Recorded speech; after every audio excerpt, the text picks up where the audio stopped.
Post the colors.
Oh, say, can you see by the dawn's early light what so proudly we hailed at the twilight's last gleaming, whose broad stripes and bright stars through the perilous fight o'er the ramparts we watched were so gallantly streaming, and the rocket's red glare, the bombs bursting in air, gave proof through the night that our flag was still there.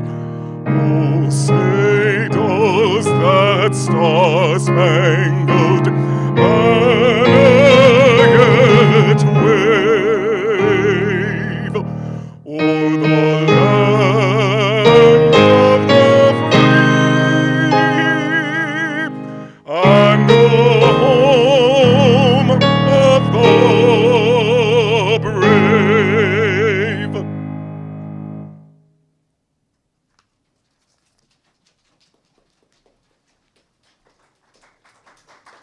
Please join me in thanking Professor Shepard and his accompanist, whose name I should know. And it's on my piece of paper, David Holkbor. Thank you both. Good afternoon and welcome to our September 11th commemoration ceremony. I'd like to thank everyone for attending this important event, both in person and virtually.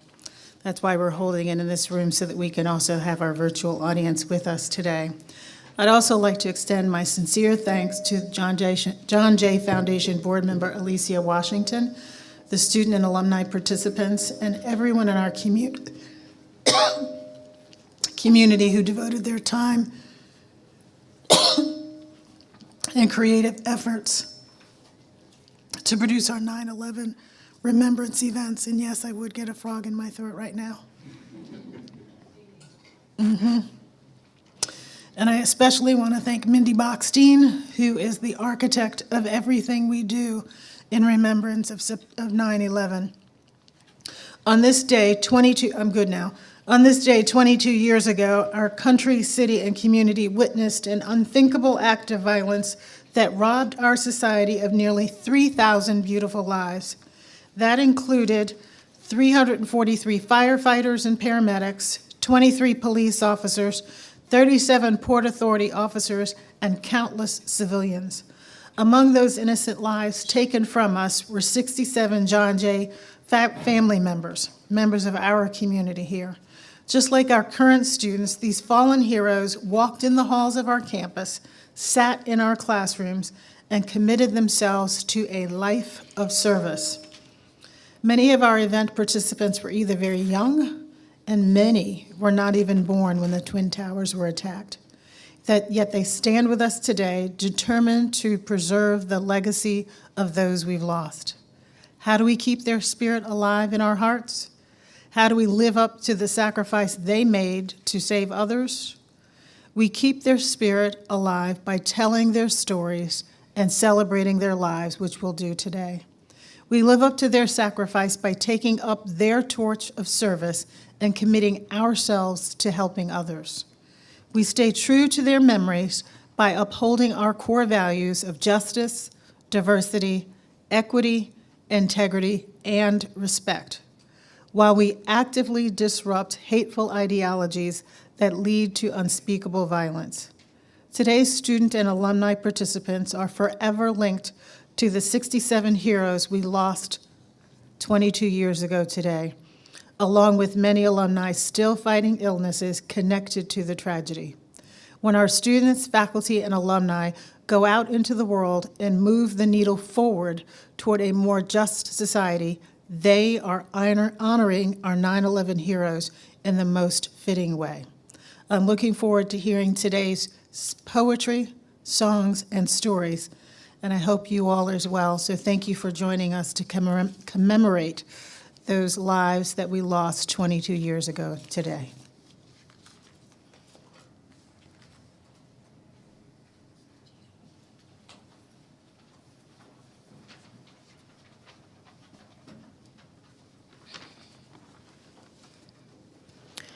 One last time. What do I do now? I'm in a constant battle with myself, trying to be strong and move on, but my mind just goes back to you. How I'm expected to go about my day as if you hadn't just gone. How I'm expected to move at the pace as everyone else, but I can't. Time is ticking and I'm unable to catch up. How that one day changed my life forever and those around me, but I'm expected to cope and be strong, but being strong to me is just an act, because no way can I ever forget you. No way can I go on and act as if I don't want to hug you one last time, share a laugh one last time, take a picture with you one last time. Who knew that it would be the last time families will say see you later, that it would be the day loved ones took their last breath, that they will go to work for the last time, grab coffee for the last time, have a meeting for the last time, share a hug for the last time, speak and share their thoughts, feelings, jokes for the last time. The breath that once filled those lungs are no longer there. The smiles that were once displayed to show emotions of happiness are no longer there, just washed away into the minds of their loved ones called a memory. Because with just that single day, that one single tragic day, everything changed. Families no longer with those who they cherish, which still leaves scars on their hearts years later.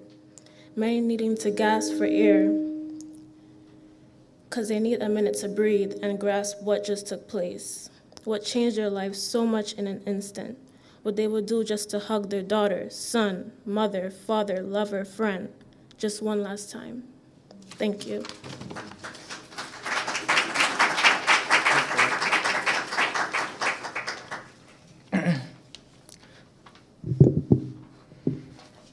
Resilient Hearts, a reflection on the legacy of 9/11. 8:46 a.m., nothing was ever the same. People looked up and saw smoke outside their window pane. A tower was taken from us, and no one could understand. Through the smoke and confusion, together we stand. 9:03 a.m., people looked up in fear as the second tower was hit. It became very clear someone twisted was behind this. Firefighters and policemen rushed to the scene, and towards the buildings they ran, with sirens blaring in our ears and dust in our lungs. Together we stand. 2,977 dead. Tears stream through the streets as the names are said. As broken as we are, we walked and we held each other's hands. On the Brooklyn Bridge home, together we stand. Our brothers and sisters have perished. The pain is still deep. Every night, I could still hear Lady Liberty weep. We must remember the sacrifices and we must advance.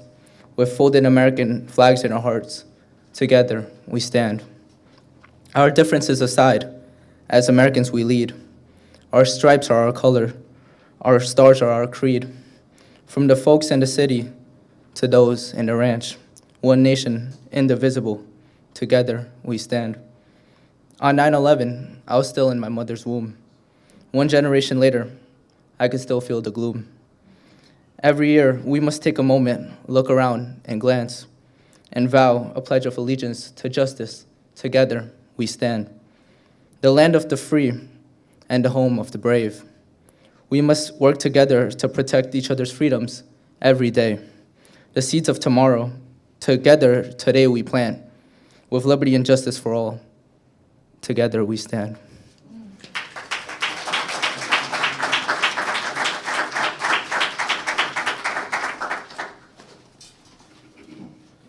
So good afternoon, I'm Diego Redondo. I'm standing in for Brian Kerr right now.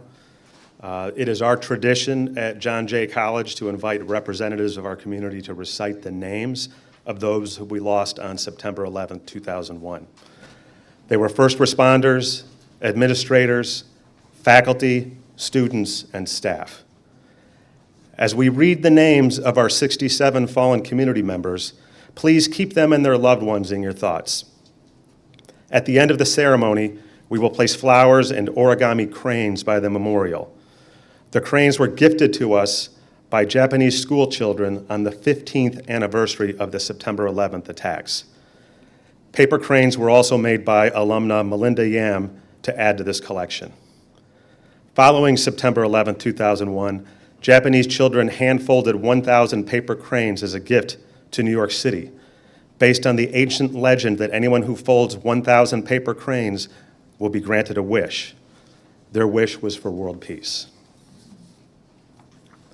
With that, I will start off reciting the names, beginning with Ignatius Andanga, the New York Metropolitan Transportation Council, Brian Ahern, FDNY, Gerard Barbara, FDNY, Frank Bonomo, FDNY, Michael Boyle, FDNY, Michael Brennan, FDNY, Peter Brennan, FDNY, Patrick Brown, FDNY, Ronald Buca, FDNY, William Burke Jr., FDNY, Michael Camarata, FDNY, Charles Carroll, FDNY, Vernon Cherry,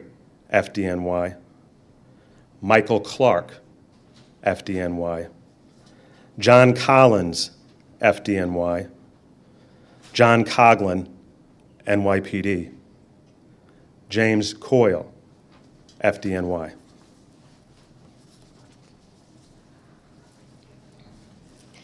Robert Crawford, FDNY. Scott Davidson, FDNY. Dennis Devlin, FDNY. Jerome Dominguez, NYPD. Kevin Donnelly, FDNY. Stephen Driscoll, FDNY. Gerard Duffy, FDNY. Fanny Espinoza, Cantor Fitzgerald. Michael Esposito, FDNY. Robert Evans, FDNY. John Fanning, FDNY. Thomas Farino, FDNY. Terrence Farrell, FDNY. Andrew Fredericks, FDNY. Thomas Gambino Jr., FDNY. Marilyn Garcia, Marsh and McLennan. Edward Garetti, FDNY.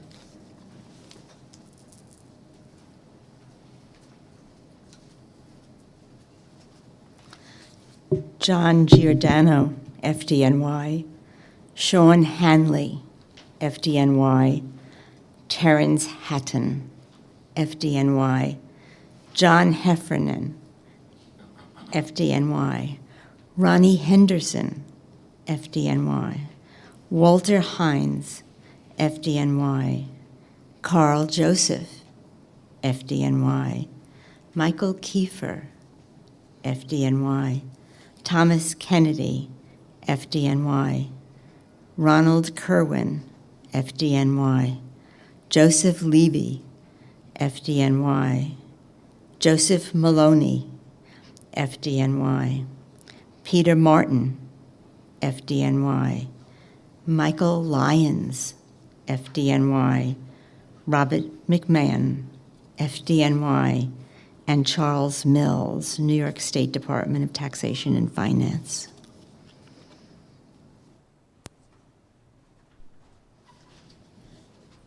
Robert Minara, FDNY. Dennis Mojica, FDNY. John Moran, FDNY. Robert Nagel, FDNY. William O'Keefe, FDNY. Oreo Palmer, FDNY. Philip S. Petty, FDNY. Maria Ramirez, Langen Engineering and Environmental Services. Digna Rivera Costanza, Marsh & McLennan. Jacqueline P. Sanchez, Cantor Fitzgerald. Leo Smith Jr., FDNY. Kevin Smith, FDNY. Walwyn Stewart, the Port Authority of New York and New Jersey. Santos Valentin, NYPD. John Vigiano, FDNY. Lawrence Virgilio, FDNY. Edward White, FDNY.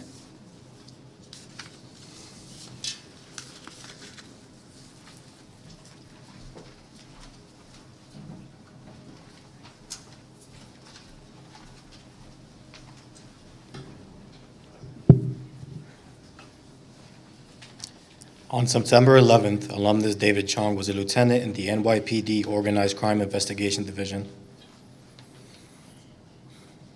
I was at 40 Rector Street when I heard this tremendous boom and the entire building shook. To my shock and absolute dismay, when I exited on Rector Street, I saw that a major airline had hit the North Tower. I felt the heat and it was just raining down debris. Then I started to see body parts and I couldn't believe what I was witnessing. Crowds were standing around looking up, frozen in complete shock. It was so surreal. People would jump into their death from such a high place. I remember seeing a body bounce against a building and just break into pieces. As I made my way to the North Tower, I was screaming at people to run. Then I heard over a police radio that another airplane was coming in. I looked up and saw an airline swim inside the South Tower. I thought it was a nightmare. I saw an officer carrying 2 oxygen tanks heading for a stairwell. Showing him the police badge pinned to my suit jacket, I said, "Here, give me one and I'll come to the stairwell with you." Making our way up to the 11th and 12th floor of the South Tower, I could smell the burning building, jet fuel and flesh. All of my senses were intensified in the chaos. 2 exhausted men were bringing down a woman who was very badly burned. All 3 of them were covered in blood. I took the hurt woman from the arms of the 2 men and told them to get out of the building as fast as they could. I tried to administer oxygen to the injured woman, but panic set in and I couldn't get the tank to work. I remember she was speaking Spanish to me and talking about her niños, which were her children. I told her, "Stay with me. The ambulance are downstairs and you're going to see your children once we get to the ambulance." After we stumbled through the lobby, I took off my suit jacket to cover her exposed body. I looked out onto Church Street and saw the flashing lights. We just have to make it to those flashing lights, I thought to myself. She'll be okay if we make it to those flashing lights. As we were walking, the floor opened up like a sinkhole. I lost my grip on her. I never saw her again.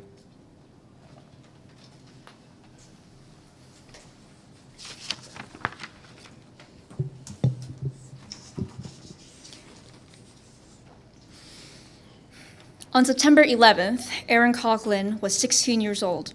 Her father, NYPD Sergeant John Coughlin, a John Jay student, rushed to the World Trade Center as part of the NYPD's Emergency Services Unit. At 6'2", my father was this big teddy bear of a human being. I'm the oldest of 3 girls, and he was a proud girl dad. He told us every chance he could get that he loved us. When it was career day at school, he'd always come in with all this cool NYPD stuff. He wanted us to be proud of the work he did, and we always were. On September 11th, my dad went to work extra early, so I didn't get the chance to say goodbye to him. I was in my 3rd period math class when an announcement came over the loudspeaker. The principal explained that there had been a plane crash at the World Trade Center. I was looking out the window at the time, and I had this weird feeling even before the announcement was made. I had a gut feeling that something was wrong. I knew Dad would be down there because that's what his unit did. They rescued people. I made my way home from school that day, and the phone was ringing off the hook. Everybody was wondering if Dad was okay. At 10 o'clock that night, a call came in informing my mother that her husband was officially listed as missing. The last radio transmission that we know of stated that his unit was on the 20th floor of the South Tower. Dad's unit grabbed all the ropes, harnesses, and gear off the truck and went in as fast as they could. They just wanted to get people down the stairs to safety. In the midst of the chaos, my dad ran into an old high school friend. He said that my dad looked him in the eye and urged him to run for his life. I think they all knew it was going to be bad. A few of the guys even found a way to quickly call home. When my dad went into those buildings on September 11th, they were grabbing people and helping them run away. It didn't matter what they looked like, what they believed in, what political party they were in, or anything like that. They knew that there were thousands of people in that building who had heartbeats, and they went in to get them out. In 2012, Erin Coughlin found the best way she could to honor her late father. After graduating from the police academy and becoming an NYPD police officer, she put on a badge inscribed with her father's shield number.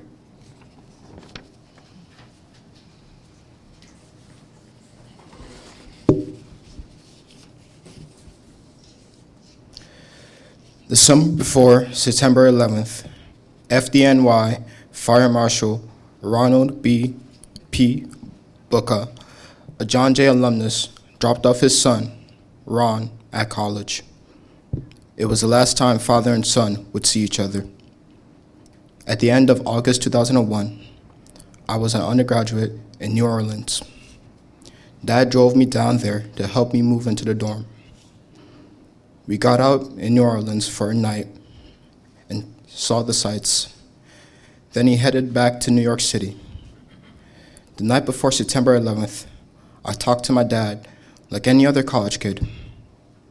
We were trying to work out the money for the flight home for Thanksgiving. It was a normal conversation. I love you. Talk soon. Then the next morning, I woke up for classes and saw what was happening on television. I tried to get a hold of my mother, but because she was a nurse, she was busy setting up a triage unit. Finally, I got in touch with my grandmother, and she told me my dad was at the site. At about 10 o'clock that evening, I got a call from the fire marshal saying, "We haven't heard from your dad yet. You may want to come home." Since there were no available flights, I hopped in a car and drove from Louisiana to New York. I wanted to start looking for him right away. If anybody was going to find my dad, it was going to be me. At the time, my dad was working downtown on Lafayette Street. Throughout his career, he investigated the 1993 World Trade Center bombing and had an intricate knowledge of the towers. When the first plane flew into the North Tower, he immediately spoke to his supervisor, and together they rushed over to the buildings. Just as they were parking, the South Tower was hit. They navigated their way through the lobby towards a stairwell that would give them a direct route to the upper floors. En route, his supervisor saw a woman who was badly burnt and incapacitated, so he helped her out the building. Dad continued going up towards the 78th floor of the South Tower. I learned through radio transmissions and eyewitness accounts that his unit was trying to put out more water on the fire, and my dad was providing first aid to the people who had been injured. All his training and education accumulated in this one moment. I obviously wish I had more time with him, but I truly believe he was where he was supposed to be, doing what he loved. Like all firefighters, I think he wanted to get to the point of impact to try to start to put out the fire, no matter how insurmountable that might have been. Days later, they found his body in a pocket of space by a stairwell. His coat was on the lady he was trying to save.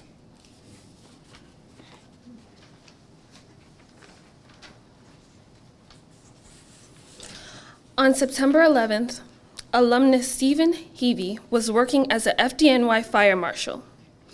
He was at his office in Sunset Park, Brooklyn, about to end his shift, when the radio call came in that the North Tower was hit by an aircraft. The radio started going crazy. They announced a third alarm at the World Trade Center, and I turned to my supervisor and said, "That doesn't sound good." I looked at the North Tower and began counting the floors. 1, 2, 3, 4, 5, 6. 6 floors of wall-to-ceiling fire. From the 93rd to the 99th floor, I knew it was bad. The fire was so big. There was no way we could put it out. The only thing we could do was bring people down below the fire. My supervisor and I ran out of the office as fast as we could, jumping into a sedan, driving on the Brooklyn-Queens Expressway. When we got off of the Brooklyn Battery Tunnel in Lower Manhattan, it was wall-to-wall cars. I turned to him and said, "We have to get out and go on foot the rest of the way." I put on my bulletproof vest, my firefighting gear, grabbed my equipment, and started running toward the Trade Center.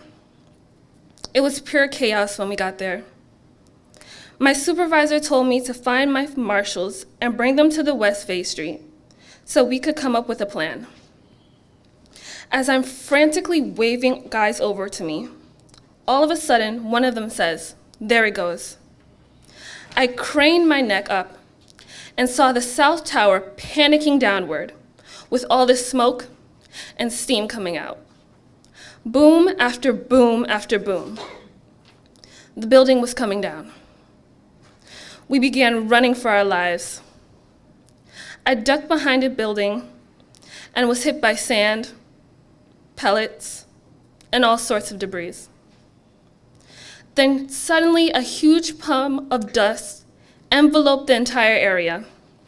I couldn't see, my eyes were burning. I couldn't breathe. My life flashed before my eyes. I thought, this is it. I'm going to die. As the dust cleared a little, I put my cheek to the gutter in an attempt to gasp for air. I thought, maybe we're gonna make it. I got up, got on my radio to see where everybody was, and tried to figure out what we could do. Then the second tower collapsed.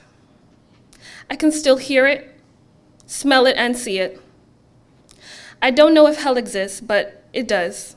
I've seen it. I was in hell that day. In the days, weeks, and months following the attacks, Stephen would work at the temporary morgue setup at the World Trade Center site. Today, he continues to process what he experienced and strongly advocates for mental health services for first responders.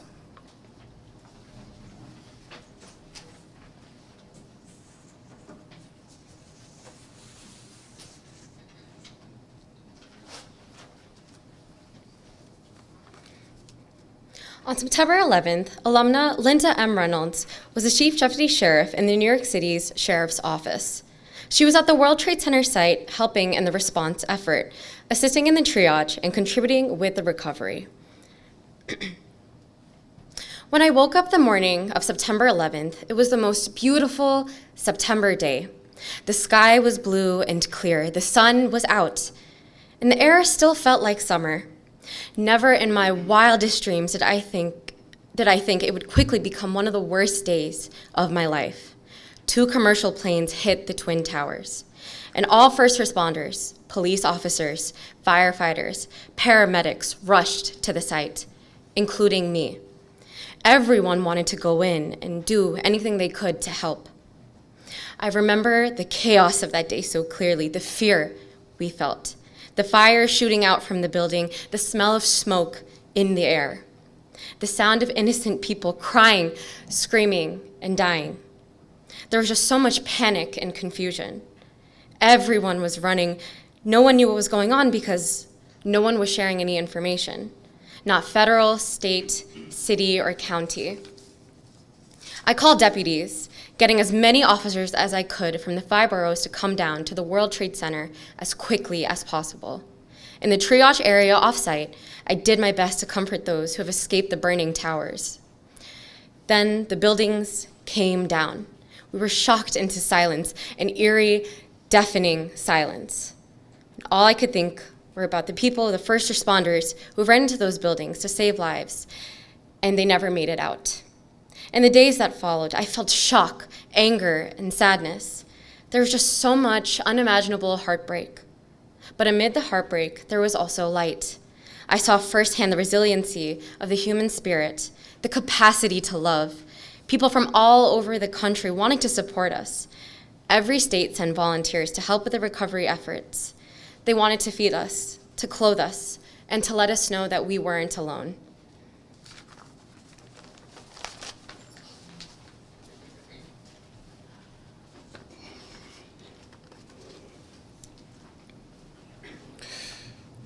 Eternal resilience. In shadows cast by towers tall, a day engraved, forever recall. When skies turned dark and spirits wept, the world united, hearts were kept. From dust and debris, heroes emerged, their courage a flame that never purged. In the face of chaos, they stood strong, resilient souls where hope belonged. The fallen souls eternally remembered. Their spirits lingered, never surrendered. Their voices whisper in a gentle breeze, a testament to strength, the world to seize. Amidst the sorrow, unity took flight, a beacon of hope, shining bright. Hands joined together across the land. Love's prevailing force, forever in demand. Through tears and pain, a nation's grace, bound by grief, but faith embraced.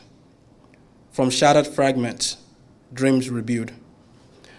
As heart healed wounds, love instilled. Let not the darkness overshadow light, for hope and kindness we forever ignite. In unity, we rise, we heal, and we grow. Through adversity, the seeds of compassion sow. So let's honor the lives we have lost. With each sunrise, embracing the cost. In remembrance, we forge a better day, where love and peace will forever stay. In the hearts of families left behind, a pain, a void, impossible to bind. Their loved ones taken on that fateful morn. Innocent lives forever torn. Children who grew up without a father's care. Mothers who faced a lifetime of despair. Siblings missing their brother and sisters dear. The weight of their absence, a constant every seer. Yet, in their grief, they found strength anew. A bond that is tragically only grew, supporting one another hand in hand. In unity, they helped each other stand. Through tears and sleepless nights, they cope, with memories cherished and dreams of hope.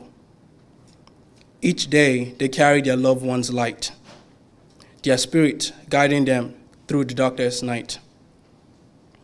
In honoring those they owed so dear, they keep their memory forever near. Through acts of kindness and deeds of grace, they create a legacy in the scared place. So let us remember not just the towers tall, but the families who endured the fall.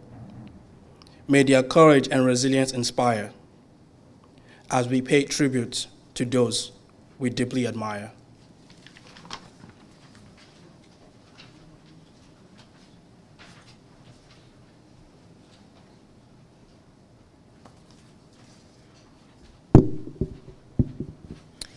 Good afternoon.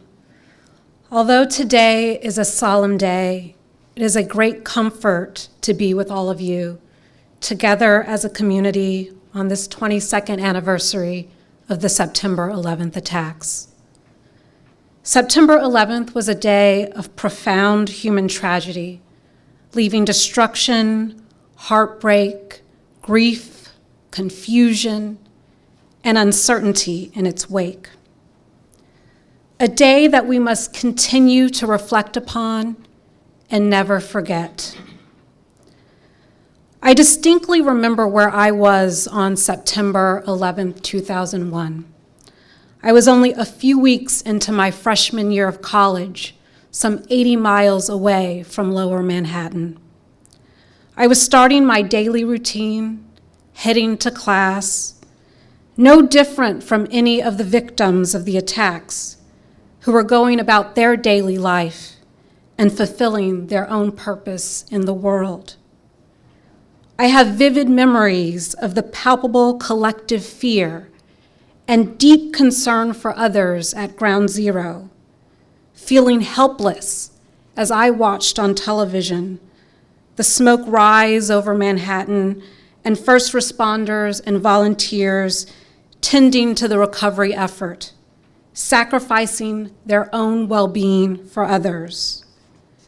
In fact, I would see that same smoke continue to rise and cover the skies during a trip into Manhattan less than a week later.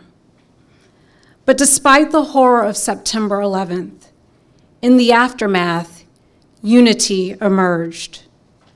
We saw the best of humanity in response to the worst of humanity. Across the country and city, people of all backgrounds and abilities came together to respond to and assist our city in crisis. Many channeled their energies and emotions by enlisting in the military or participating in charitable work. Some worked to find ways to honor the victims and rebuild Lower Manhattan. Others placed their efforts towards strengthening our country's preparedness to prevent future attacks and to counter extremism. The enduring legacy of 9/11 is resilience and public service, both very much aligned with the mission of John Jay College. Members of the John Jay College community are change agents and fierce advocates for justice. We are inspired by the sacrifices of that time and strive to commit ourselves to serving others today and every day. This should all give us hope for the future. We lead in service during this time of reflection and remembrance, whether it is beautifying a park or landmark, packing meals for those facing food insecurity, or working a bone marrow drive. But our service does not end after this period. It continues throughout the year. Through our work, scholarship, and civic engagement to fight injustice, we build important bridges in our communities and help create a more inclusive culture, a sense of belonging for all. And by taking on and living this responsibility, we are honoring the John Jay alumni and faculty who answered the call on September 11th. While today we look back and pay tribute to those who lost their lives on this tragic day 22 years ago, we can also look ahead with hope. My faith and hope for a better, more just, and inclusive society remain strong, especially because of the mission and work of our college community and the promise of the new generation of students. With all of us working together as one to advance the legacy of service of our heroes, we can move our city, our country, and indeed our world towards a society where peace and justice reign.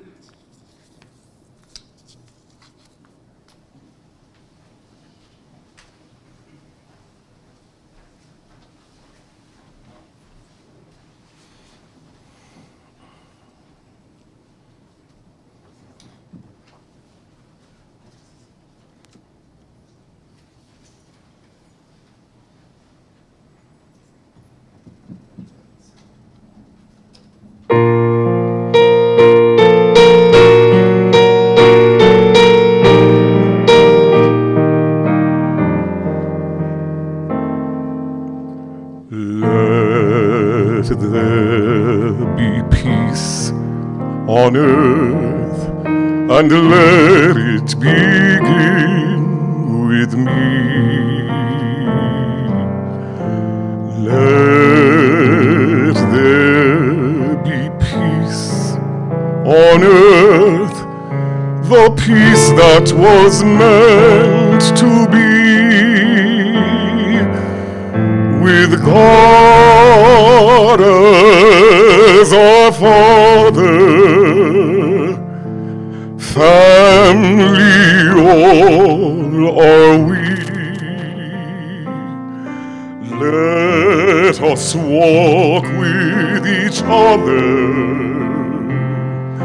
in perfect harmony. Let peace begin with me. Let this be the moment now. With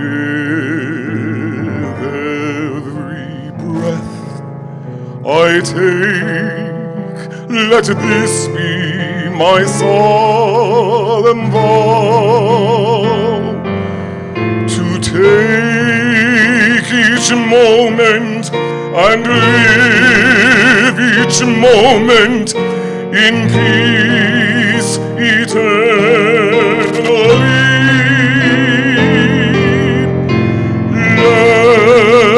Let there be peace on earth, and let it begin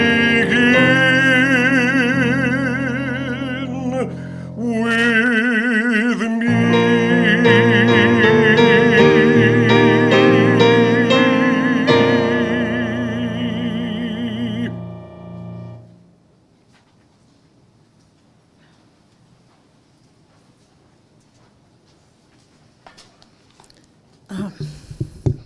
Thank you. That was beautiful.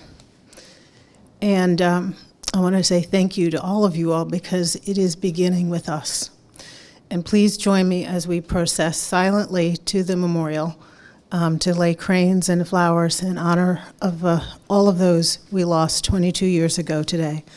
And we have a special new addition to our memorial. You'll see two lights representing the towers now under the plaque that was set on the 15th anniversary. So please join us as we process, and remember that the peace begins with all of us. Thank you.